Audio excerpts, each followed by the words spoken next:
se me olvide hoy. Muy bien. Bueno, nos habíamos quedado en que descubrimos al joven David que está apacentando las ovejas y vimos el cuento de Cenicienta casi que nos habla de cómo este David había sido despreciado durante toda su niñez y su juventud y que solamente ahora pues lo descubren. Y así terminamos con el versículo 11 y vamos a por el versículo 12. Y envió y lo trajo, y era pelirrojo, con hermosos ojos y de buen ver. Y el Señor dijo: levántate, úngele, porque este es. ¿Qué es esto de hermosos ojos? Por cierto, ¿qué color es el de hermosos ojos? He oído todas las versiones posibles.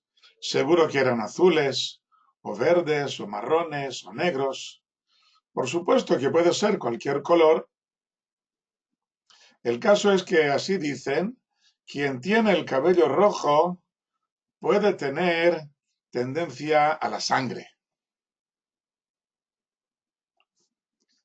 Quienes veían a David se acordaban del hermano gemelo de Jacob, el pelirrojo Esaú, que se convirtió en asesino. También David, dicen, podría convertirse en asesino o en verdugo. Si llega a ser rey, dicen, podrá ser peligroso al castigar a sus enemigos.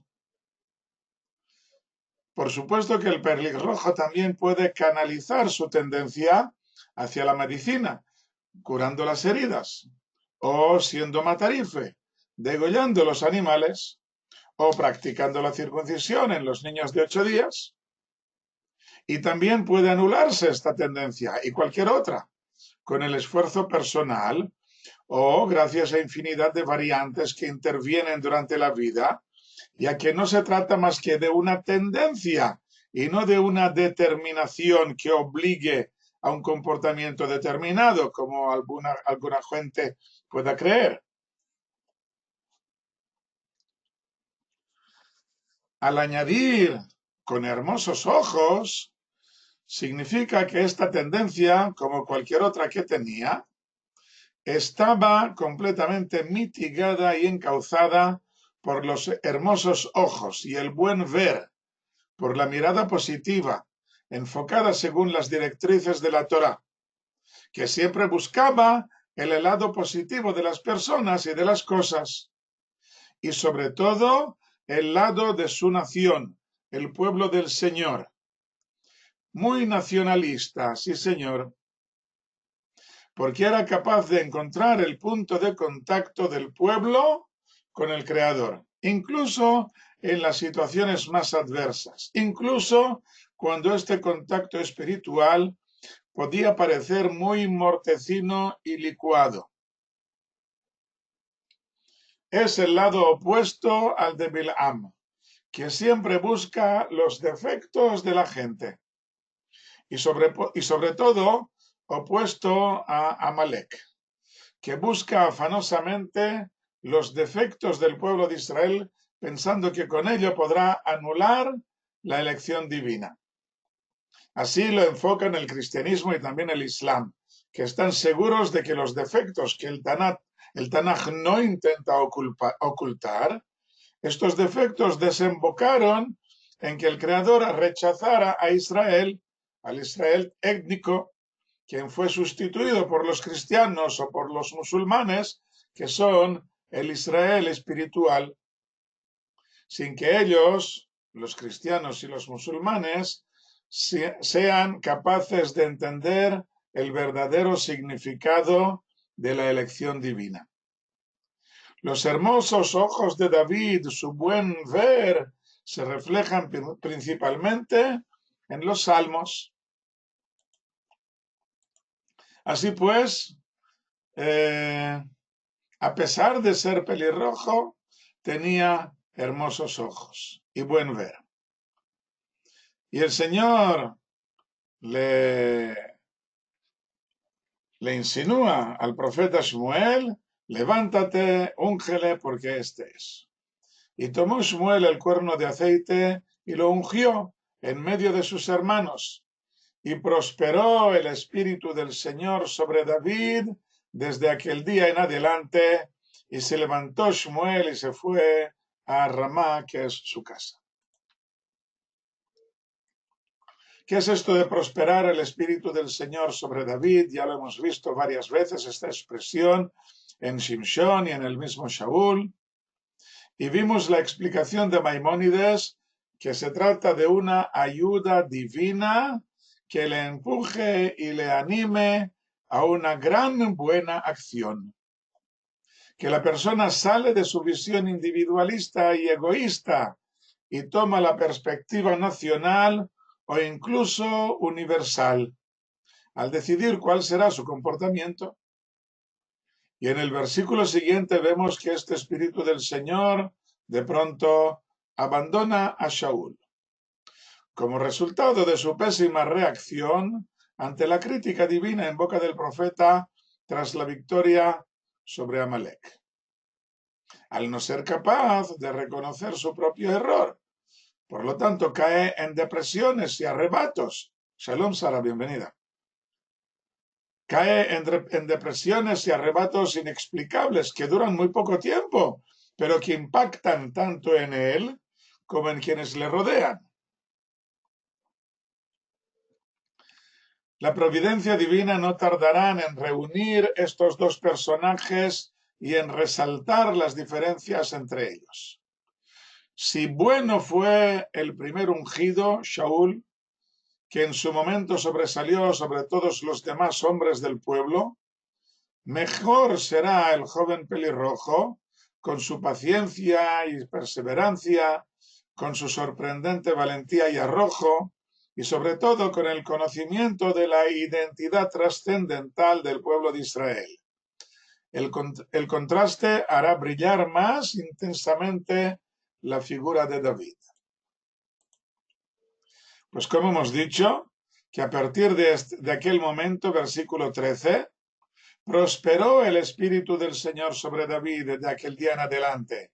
Y se levantó Shmuel y se fue a Ramá, y el espíritu del Señor se apartó de Shaul, y le atormentaba un mal espíritu de parte del Señor.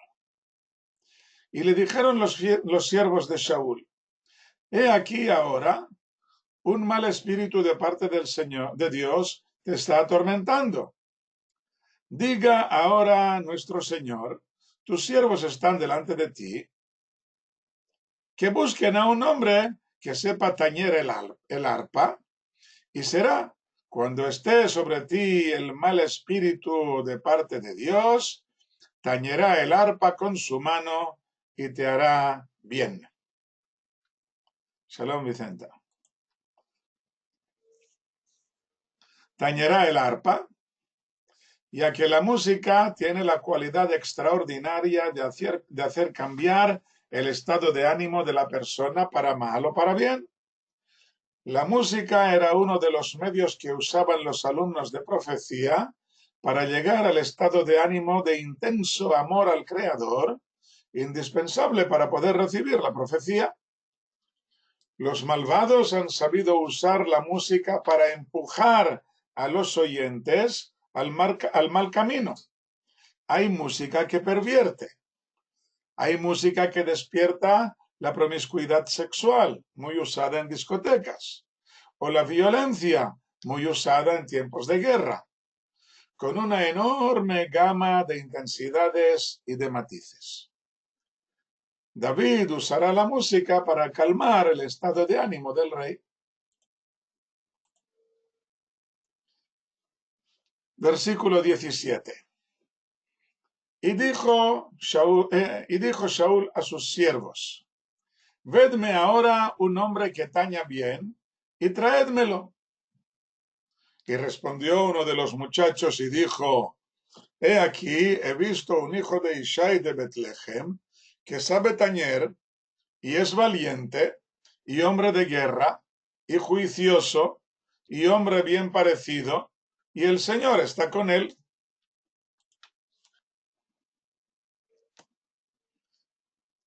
Hay muchas cosas sorprendentes en esta frase.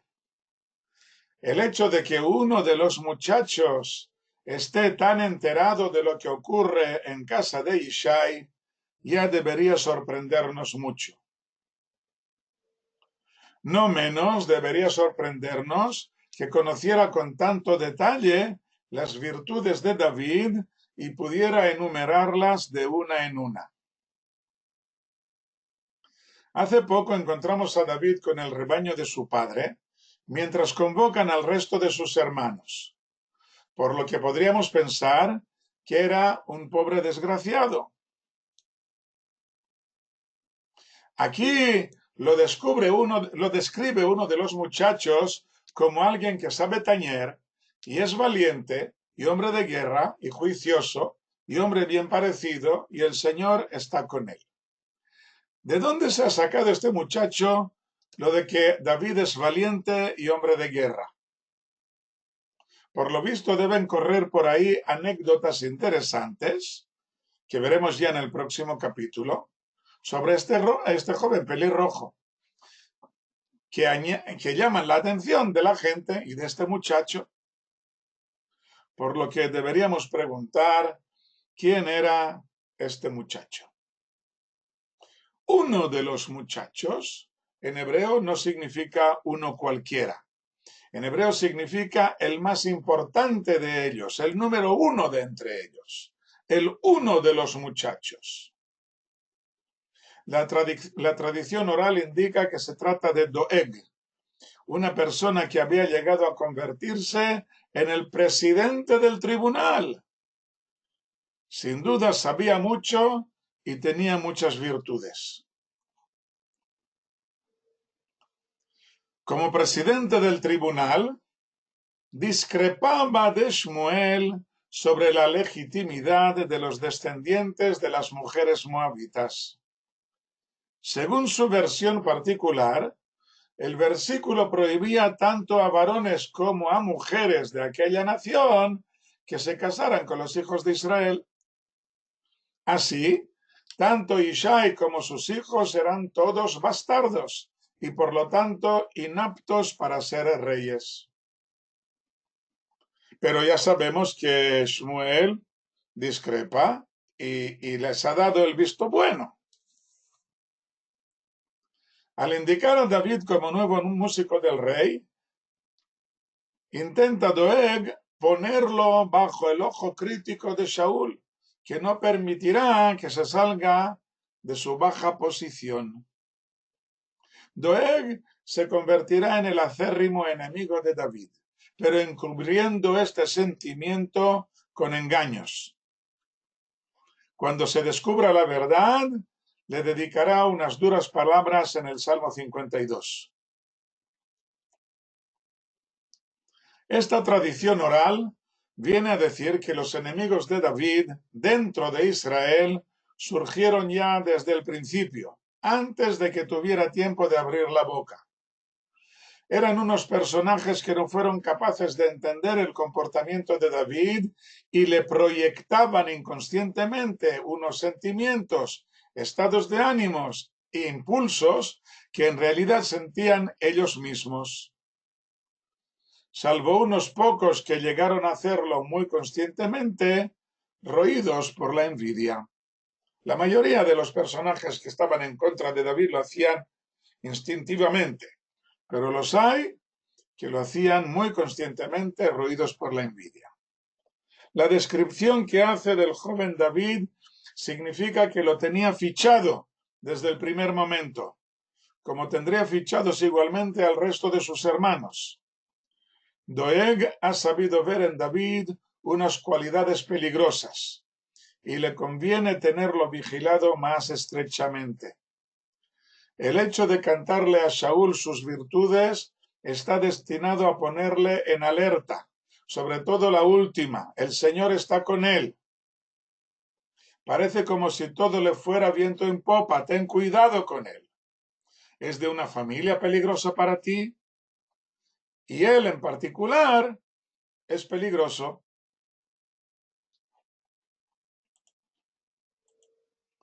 Bueno, pero Shaul no capta, de buenas a primeras, no capta el estado, la crítica esta de Doeg, de uno de los muchachos, cuando menciona las virtudes de David, y como que ha pedido una persona que sepa tocar bien buena música, y le han presentado, le han hablado de este hijo de Ishai. Entonces, versículo 19, envió Shaul mensajeros a Ishai y dijo, envíame a David tu hijo que está en el rebaño.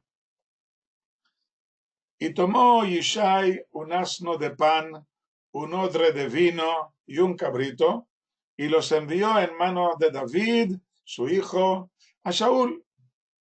Y vino David a Shaul y estuvo ante él, y Shaul lo amó mucho y fue su portador de armas. Y envió Shaul a Ishai diciendo, esté ahora David ante mí, pues halló gracia ante mis ojos.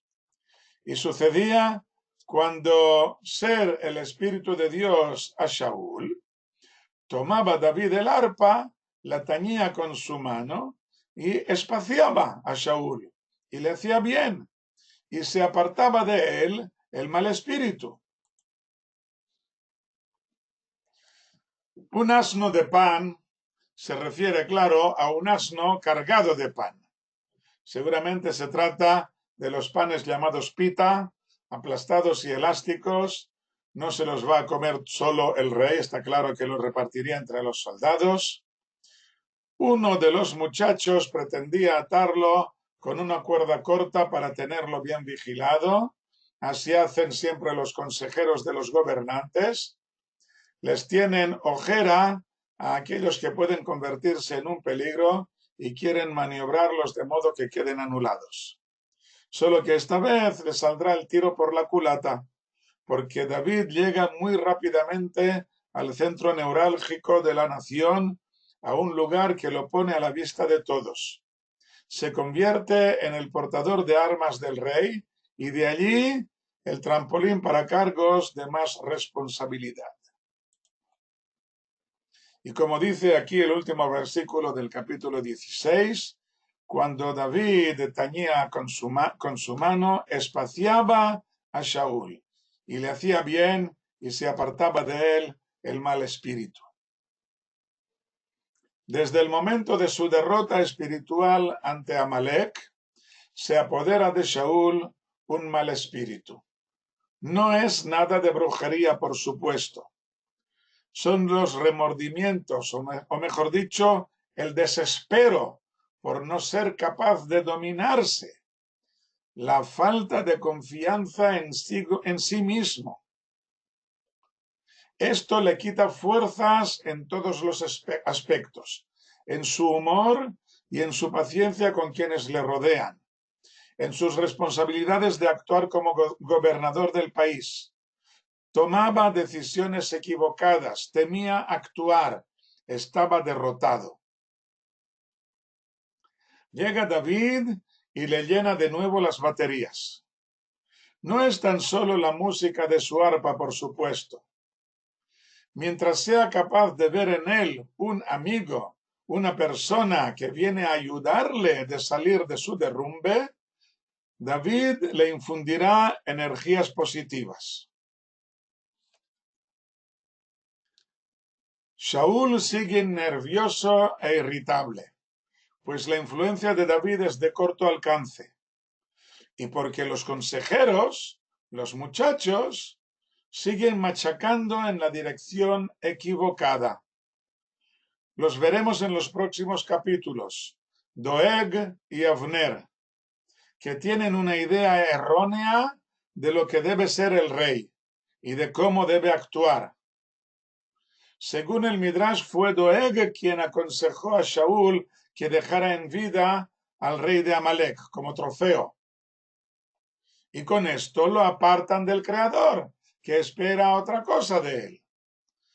Y no es porque ellos lo hagan en contra de la voluntad divina, sino porque no pueden entender que esta es la voluntad divina. No se acaban de fiar de las profecías de Shaul.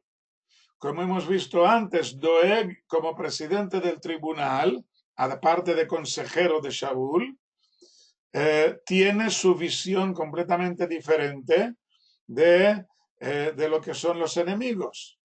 Y cuando traduce el significado de los versículos en el libro de la Torá, cuando hablan de que hay que apartar a los moabitas y a los amonitas, él quiere apartarlos por completo y no puede aceptar la versión de Shmuel, que dice que solamente los varones son apartados y no las mujeres. Y por lo tanto, Doeg desconfía por completo de Shmuel. Para Doeg, Shmuel no es un profeta, tal vez. Se inventa las cosas, pero no puede demostrarlo. Pero él actúa en consecuencia. Y por lo tanto, él le da sus consejos a Shaul sin tener en cuenta lo que el profeta le dice. Aparte de que puede ser que las profecías de Shmuel fueran directamente a oídos de Shaul sin que se enteraran los demás. Esto también es posible. No tiene por qué enterarse todo el mundo. Bueno, de todos modos vemos aquí que el asunto es mucho más complicado de lo que parece a primera vista. Y así empezamos, así llegamos al capítulo 17.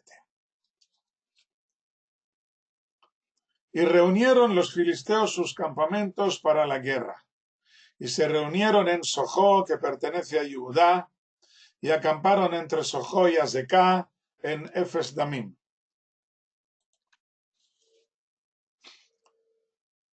Entre Sojó y Azeká, en la franja que separa las montañas de Yehudá de la llanura litoral, hay allí un valle muy hermoso, el valle de la Elá.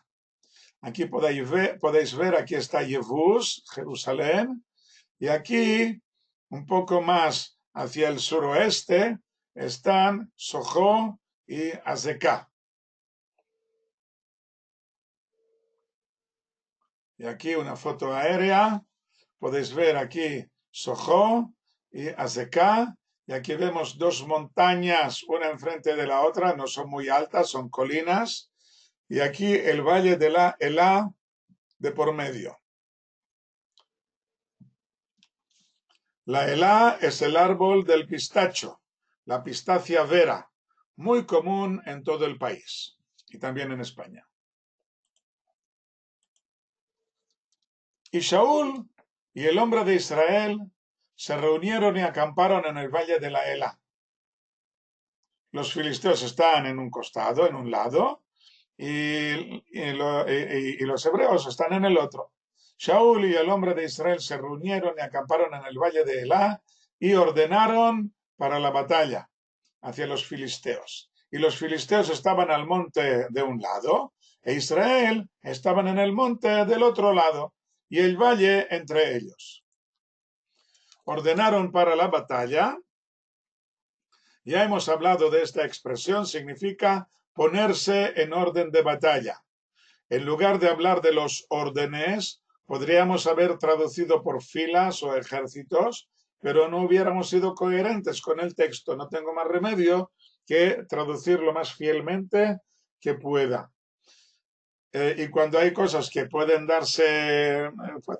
malentenderse, entonces lo explico. Entonces esto mismo aparece a continuación cuando dice que Goliat gritó a los órdenes de Israel. Se refiere a los soldados puestos en orden de batalla, a los batallones.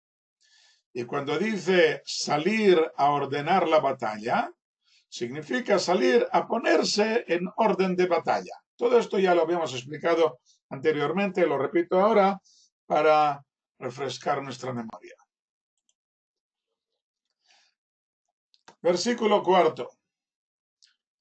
Y salió el hombre de entremedio de los campamentos de los filisteos, y su nombre era Goliat de Gat, cuya altura era de 6 codos y 1 palmo, y tenía un yelmo de bronce sobre su cabeza, y una loriga de escamas vestía, y el peso de la loriga era de 5.000 siclos de bronce.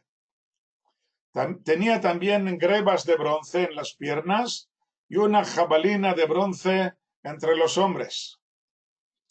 El asta de su lanza era como un enxullo de tejedores, y la punta de su lanza pesaba 600 siclos de hierro, y su escudero iba delante de él. Vamos a explicar todo esto. Sí, es buena pregunta. Vamos a explicar todo esto. 6 codos y 1 palmo.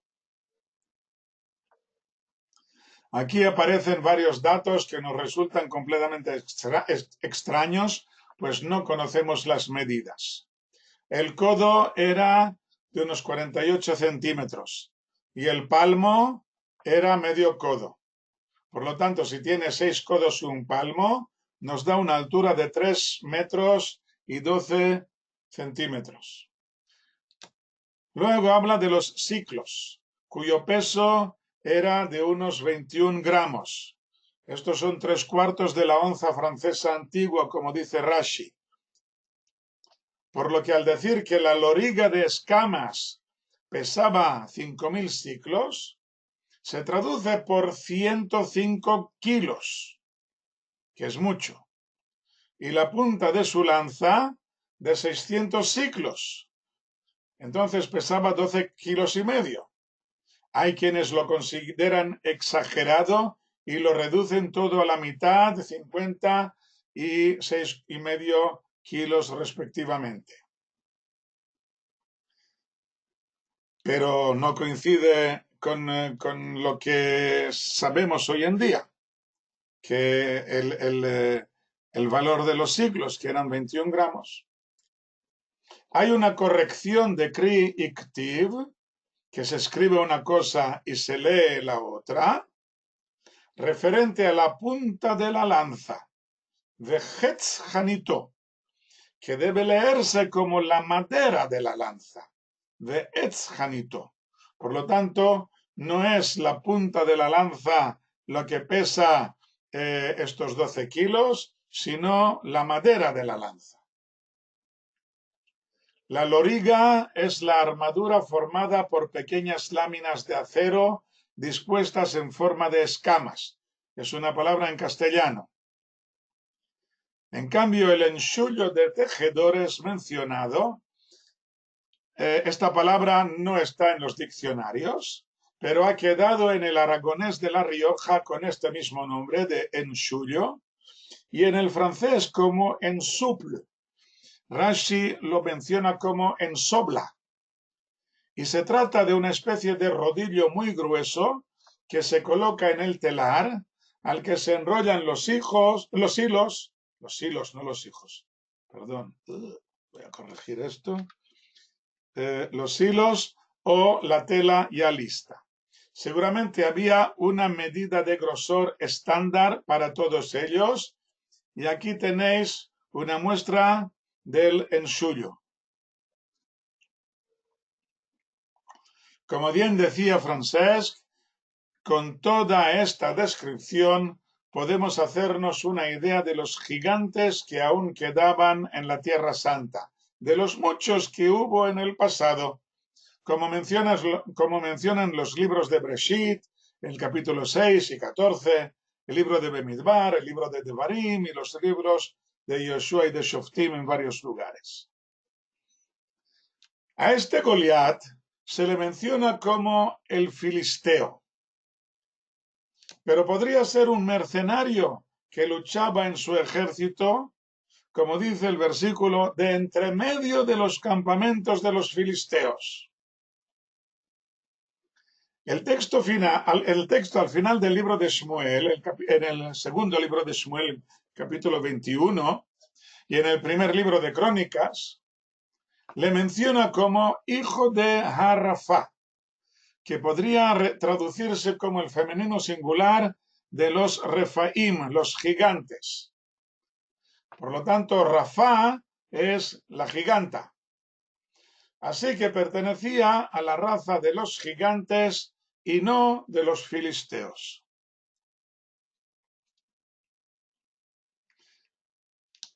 Según el Midrash, Goliat era hijo de Orpá, la combleza de Ruth, bisabuela de David. Combleza, como ya explicamos, es la segunda mujer de un mismo marido. El Midrash dice que Ruth y Orpá eran hermanas, hijas del rey de Moab, y cuando Orpá dio la espalda a Naomi, Orpá significa pescuezo o cerviz, se convirtió en Harrafá, que también significa la débil, y se fue a tierra de los filisteos, y podría allí casarse con un gigante, donde tuvo 4 hijos gigantes que lucharon contra Israel, a quienes veremos al final del libro. Teniendo en cuenta que cuando se dice hijo de en el Tanaj, puede significar que solo es un descendiente, no tiene por qué ser hijo directo del padre, puede que sea después de varias generaciones. Así pues, esta batalla se convertirá en una contienda entre miembros de una misma familia. El hijo de Orpá, la besada, que besó a Naomi y la abandonó, contra el hijo de Ruth, la adherida, que se adhirió a su suegra.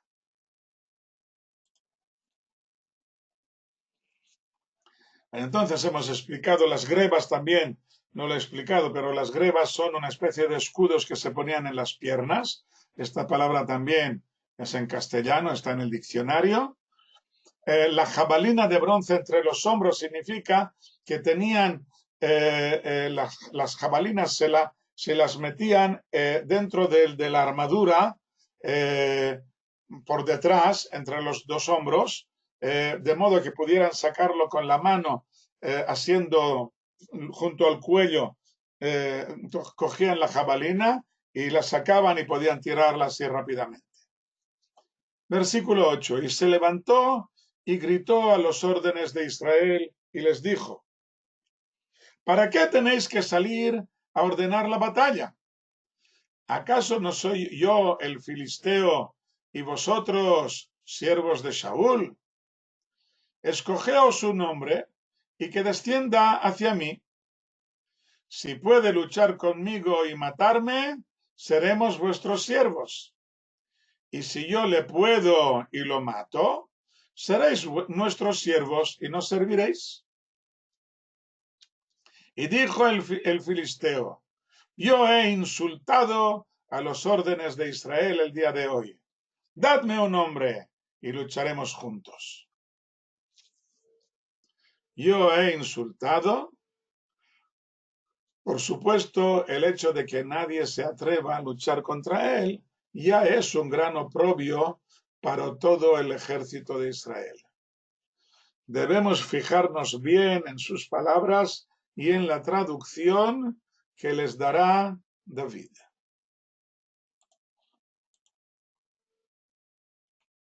Versículo 11. Y oyó Saúl y todo Israel estas palabras del filisteo, y se quebrantaron y temieron mucho. Y David, hijo de este hombre efrateo de Betlehem de Judá, cuyo nombre es Ishai, y que tenía 8 hijos. Y el hombre, en los días de Saúl, era ya viejo, venía entre los hombres. Venía entre los hombres significa que Ishai era una persona muy importante y salía siempre acompañado por una muchedumbre. Veamos la genealogía. Yehudá, el 4º hijo de Jacob, tuvo 5 hijos: Onán, Shelah, Peretz y Zerach. Murieron y Onán sin descendencia, y en su lugar vienen Peretz y Zerach, al cumplir Yehudá con Tamar el precepto de los cuñados, aunque fuera la versión antigua y se tratara del suegro, como ya hemos mencionado en alguna ocasión.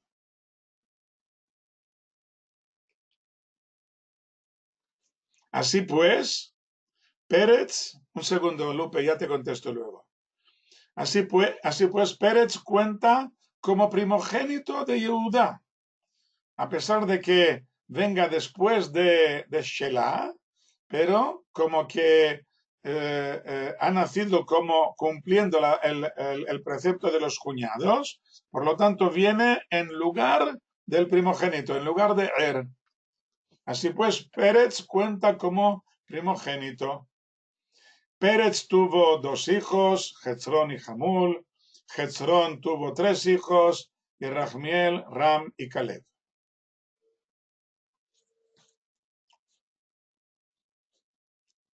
Y a pesar de ser Yerachmeel el primogénito, tomó Ram su lugar, puesto que el hijo de Ram fue Aminadab, y el hijo de Aminadab fue Nachshon, que se convierte en jefe de la tribu de Judá a la salida de Egipto.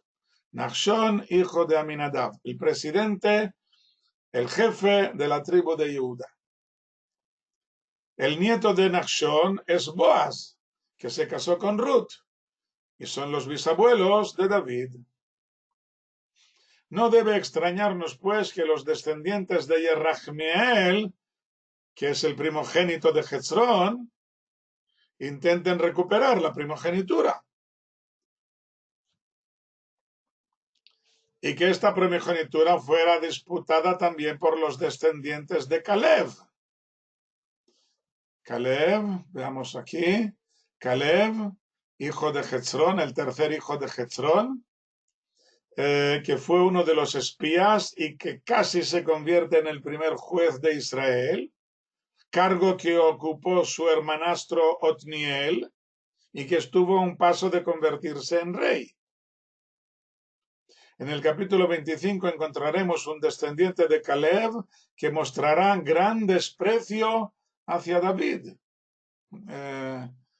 Y por lo tanto vemos aquí las luchas que hay dentro de esta misma familia. Contestando la pregunta de Lupe. Bueno, la veremos dentro de poco. Vamos a hablar de esto dentro de un momento. Versículo 13.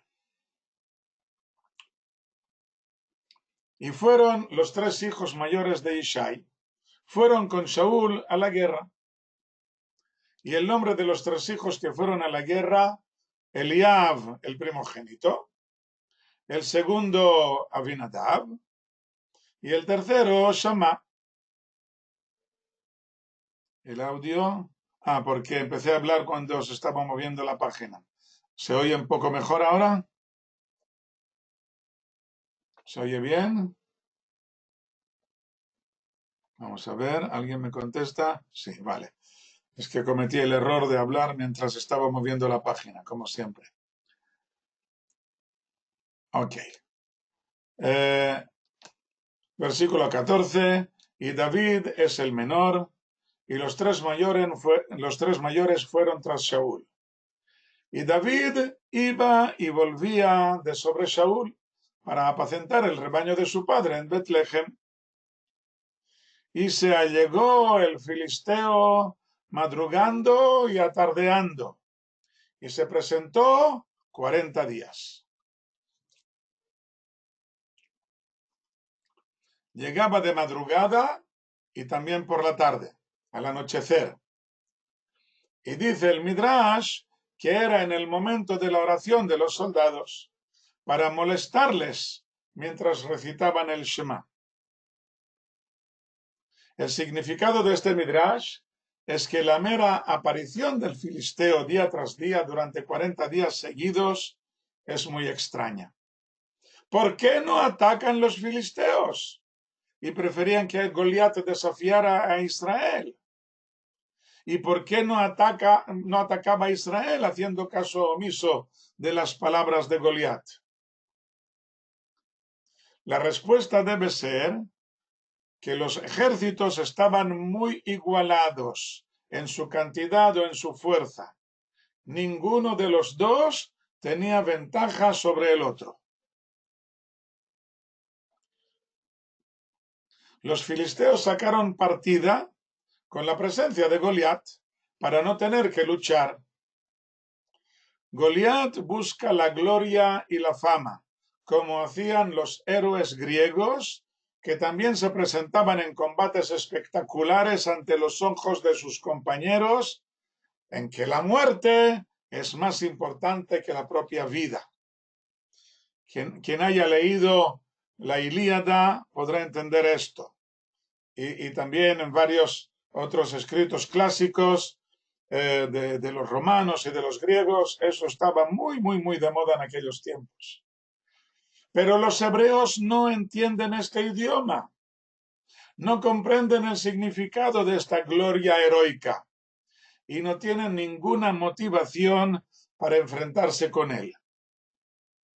Y por supuesto que este Goliat, cuando aparece, pues tiene el visto bueno del rey, de los filisteos, o de el consejo de los jefes de los filisteos. El problema es que si no hay interés particular entre los hebreos, sí que hay interés nacional. Sus palabras, su presencia, son un oprobio para toda la nación, no solo militar, sino también espiritual.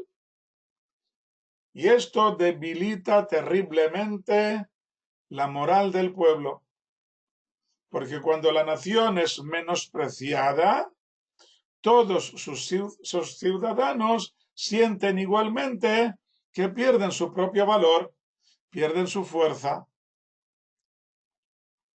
Y esto les lleva a perder su contacto con el Creador, con la misión que nos ha impuesto, con la posición especial que tenemos dentro de su mundo como pueblo elegido para darle a conocer entre el resto de las naciones. Y por lo tanto, ya no podían decir a plena voz que el Señor es nuestro Dios, el Señor es uno, puesto que se creían abandonados por Él. Podían achacarlo a su mala conducta, a sus pecados, a su culpa, pero al fin y al cabo se sentían solos, desconectados de la fuente de vida.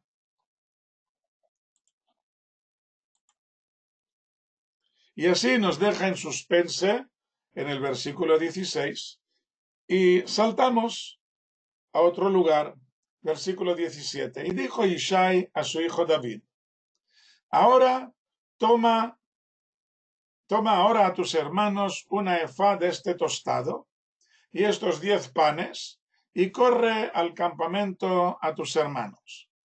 El grano tostado estaba muy de moda, aparece en muchísimos lugares en el Tanaj. Comían el grano tostado, seguramente de trigo o de avena, quién sabe, o tal vez de legumbres. Y los 10 panes, y corre al campamento, esto es un regalo para tus hermanos. Versículo 18, y estos 10 quesos de leche al comandante de los 1000. Y a tus hermanos recuerda para paz. O sea, mándales un saludo mío. Y su garantía tomarás. Y Shaul y ellos y todo el hombre de Israel están en el valle de Elá, luchando con los filisteos, o sea, empatados con los filisteos. ¿Qué significa esto de tomar la garantía? En el caso de salir un soldado a la guerra, podría darse el caso de que no regresara a casa al final de la batalla, bien porque había caído cautivo en manos del enemigo, bien por haber muerto en la batalla, y entonces su cadáver podía desaparecer. Las alimañas se lo comían. En ambos casos, su mujer podría quedar anclada. Anclada es lo que vamos a explicar ahora aquí a continuación. Si la mujer sabe con certeza que ha quedado viuda, puede ir a casarse con otro hombre y reconstruir su vida. Cuando hay testigos que dicen, hemos visto a tu marido caer muerto, entonces, bueno, pues la mujer es viuda, puede ir y casarse con otro hombre y reconstruir su vida. Pero cuando no hay evidencias de que haya muerto y puede ser que haya caído en cautividad, lo hemos visto herido. Tal vez haya muerto de esta herida, tal vez lo hayan tomado como esclavo. Entonces tal vez no sea viuda, sino que sigue legalmente casada. El lazo matrimonial no puede deshacerse así por las buenas. El marido debe escribir una carta de repudio que debe llegar a manos de la mujer. Mientras no ocurra esto, la mujer sigue estando casada con él. Para evitar este problema, Ishai obligaba a sus hijos a que escribieran una carta de repudio condicionada a sus respectivas mujeres. Condicionada significa que había una condición. La condición decía que si el marido no regresaba hasta una fecha determinada al final del combate, la carta de repudio se convertía en efectiva de modo retrospectivo desde el momento en que había llegado a manos de la mujer. Esta es la garantía.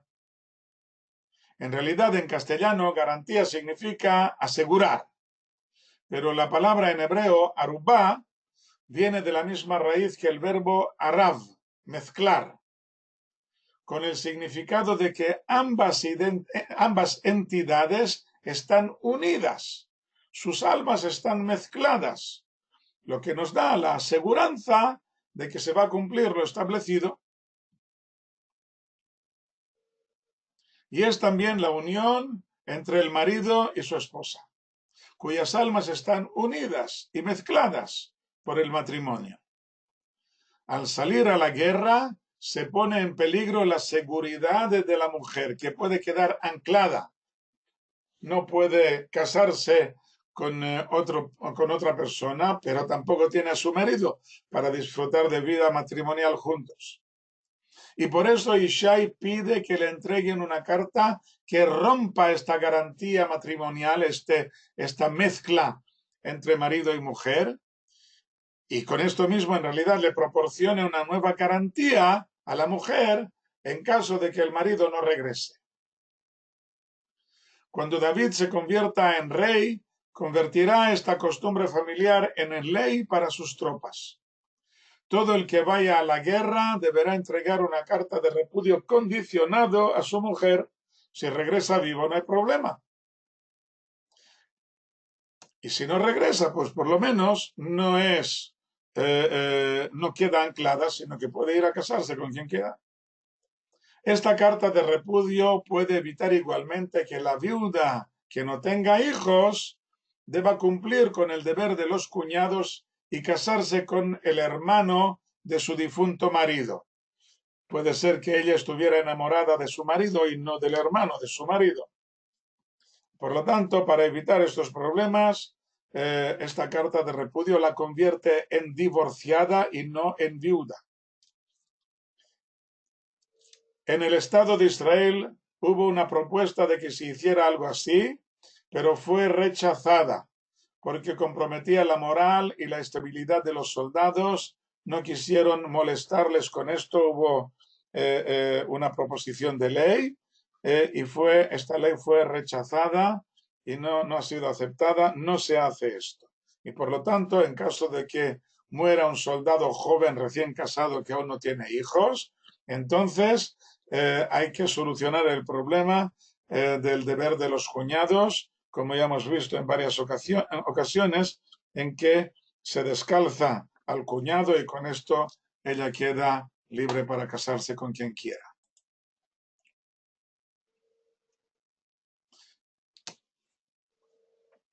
Versículo 19.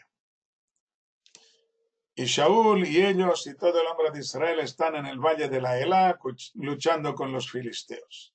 Y madrugó David por la mañana y dejó el rebaño sobre un guarda y cargó los panes y los quesos y se fue, como le había mandado Ishai, y vino al círculo, o sea, al perímetro donde se entablaba donde estaba el ejército, y llega justo en el momento y el ejército salía al orden y gritaban en la guerra. como era costumbre, de que gritaban para intentar asustar al enemigo. Versículo 21, y se ordenó Israel y los filisteos orden contra orden, o sea, batallón enfrente del batallón. Y dejó David sus utensilios de sobre él en mano del guardián de los utensilios y corrió al orden. Y vino y preguntó a sus hermanos por paz. Les manda el saludo de su padre. Y él hablaba con ellos. Y aquí el hombre de entremedio subía, Goliat el filisteo su nombre, de Gat, de los órdenes de los filisteos. Y habló las mismas palabras, y oyó David. De los órdenes, aquí hay una corrección de Kri y Ktiv. Se lee Ma'arjot, órdenes, pero está escrito Ma'arot, cuevas, sin la letra Kaf de por medio. ¿Veis aquí esta letra Kaf que desaparece en esta segunda palabra? Y entonces nos queda la palabra Me'arot, que significa cuevas. O sea que sale Goliat de entre las cuevas de los filisteos. Seguramente no tiene más sentido que el de burlarse de ellos, aunque algunos arqueólogos se empeñan en decir que es una prueba de que algunos de los filisteos seguían siendo trogloditas que habitaban en cuevas.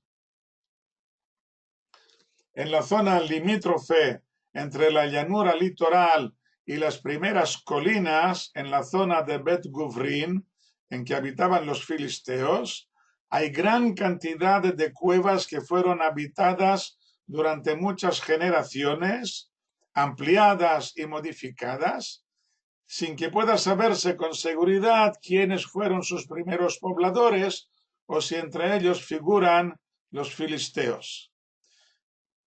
Con esta corrección de Kri y Ktiv, nos permite suponer que algunos de los filisteos vivían en cuevas, trogloditas, cavernícolas.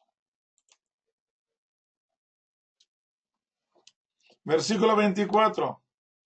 Y todo el hombre de Israel al ver al hombre huyeron de ante él y temían mucho. Y dijo el hombre de Israel: ¿habéis visto a este hombre que sube? Pues para insultar a Israel sube. Y será el hombre que lo mate, enriquecerá el rey con gran riqueza, y su hija le dará, y a la casa de su padre hará libre en Israel.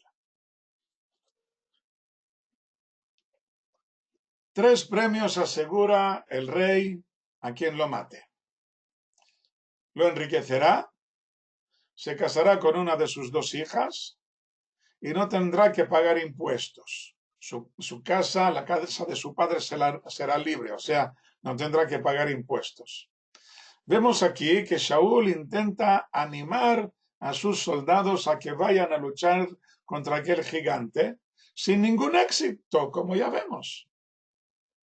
Los soldados hablan entre ellos como intentando animarse el uno al otro, pero en realidad lo que hacen es escudarse y excusándose el uno con la negativa del otro, porque su moral está por los suelos, porque estos premios no sirven para elevar la moral. El rey no tiene la clave para mejorarles la moral perdida.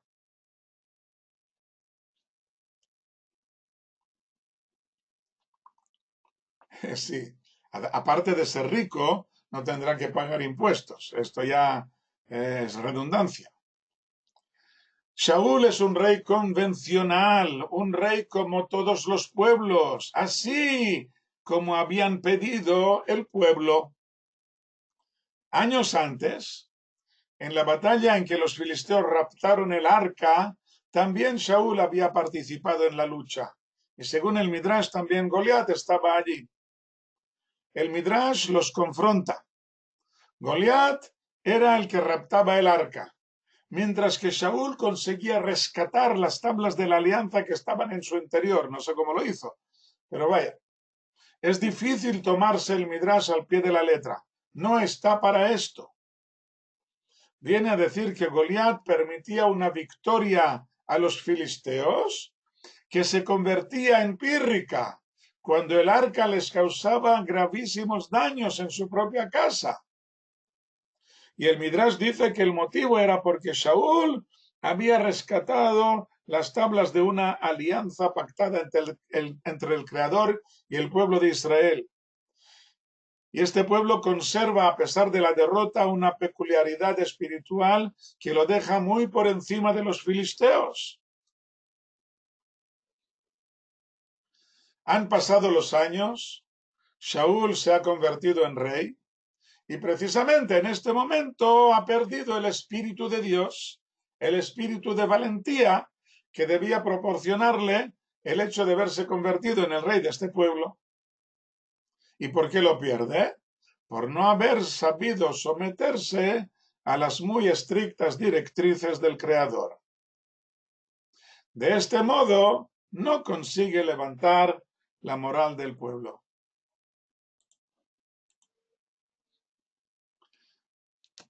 Versículo 26.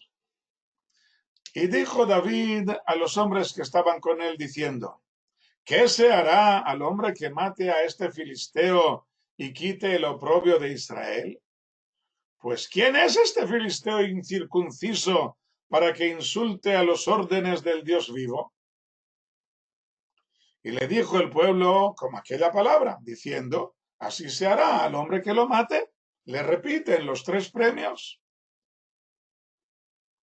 Y oyó Eliab, su hermano mayor, al hablar él con los hombres, y se encendió la ira de Eliab contra David, y dijo: ¿por qué has descendido? ¿Y sobre quién has dejado aquellas pocas ovejas en el desierto? Yo conozco tu soberbia y la maldad de tu corazón, que para ver la batalla has descendido. Vayamos por partes, versículo 26. ¿Qué se hará al hombre? David había oído perfectamente lo que han dicho, pero repite una y otra vez la pregunta, como para ver la reacción de los soldados. Repite lo que ha dicho el soldado, pero con un pequeño cambio muy significativo. El soldado decía: pues para insultar a Israel sube. Pero David lo traduce por para que insulte a los órdenes del Dios vivo. ¿Quién es este filisteo incircunciso para que insulte a los órdenes del Dios vivo? Hay un insulto nacional. El filisteo insulta al ejército de Israel, insulta a todo el pueblo de Israel, dice el soldado. David dice que está insultando al Creador, al ejército del Dios vivo, al ejército del Dios de los ejércitos. Es la perspectiva de David, siempre conectada con el Creador. David pregunta: ¿qué se hará al hombre? Los soldados no entienden la pregunta. Ya te lo hemos dicho, le enriquecerá, etcétera, etcétera. Pero David vuelve a preguntar una y otra vez, añadiendo sus palabras mágicas: ¿somos el ejército del Dios vivo? No le interesa a David el premio del rey. Lo que quiere es despertar el valor de los soldados, aunque sea con la excusa del premio. Y siguen sin entenderle o sin querer entenderle, porque les ponen a evidencia. David ha recibido el espíritu de valentía que Shaul ha perdido. Sabe enfocar la guerra del modo adecuado, y esto es lo único que puede poco a poco alzar de nuevo la moral de los soldados. Les recuerda que Goliat no es más que un filisteo incircunciso, sin más principios que la fuerza bruta, que no puede anular el pacto que firmó el Creador con Abraham por medio de la circuncisión en la carne. Él es un incircunciso, no puede entender una cosa así. La batalla no puede medirse según la fuerza física, sino por la espiritual, en la que el pueblo de Israel tiene clara ventaja, aun cuando no son capaces de cumplir con todas las expectativas. Y aquí vemos la reacción de Eliab, versículo 28.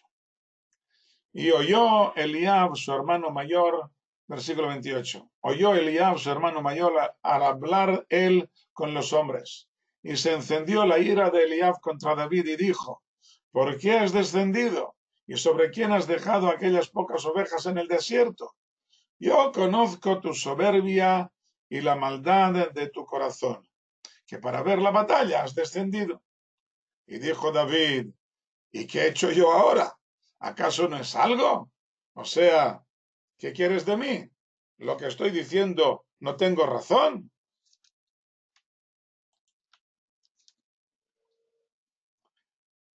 Dice Eliab, conozco tu soberbia.